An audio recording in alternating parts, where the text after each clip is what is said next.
Hello mga kainahan, for today's video magluluto tayo ng adobong lechong manok. Ito ang lecho na manok.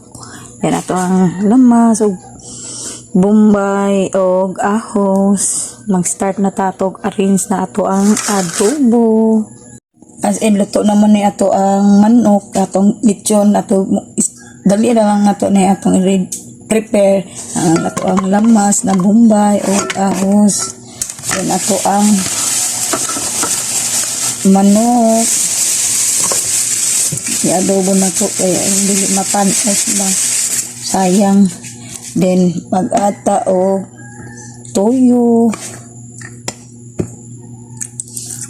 Tamaon lang na to dito maparap. Hindi naman kain na tubigan. Then paminta. Ay, nalaglag pang cellophane. Then ang ato ang magic sarap, agin sa mix, o bitsin. Nanam nila sa dala tong lechon, hindi na kayo pagkain kayo butang sa suning din. Ito ang suka. Yan.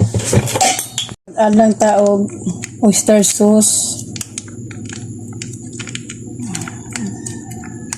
Amo lagi magkuan tama sa ato ang mga recipe kaya ako dicho naman lang ni wa na takos yan ato ang imitos bukal naman siya.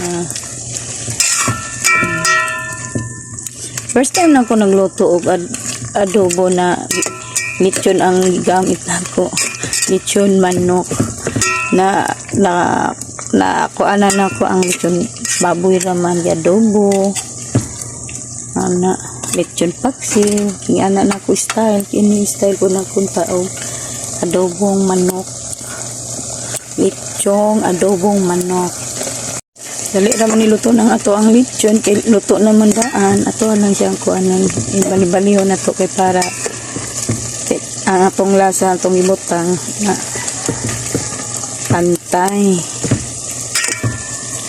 Napabaso na nato ni gamay para luto na to ang lechon, adobong lechong manok. Pantay na to. Baso lang nato na gamay mga kainahan. Then okay na ang ato ang adobong lechong manok mga kainahan. Tingnan, yan akong style na.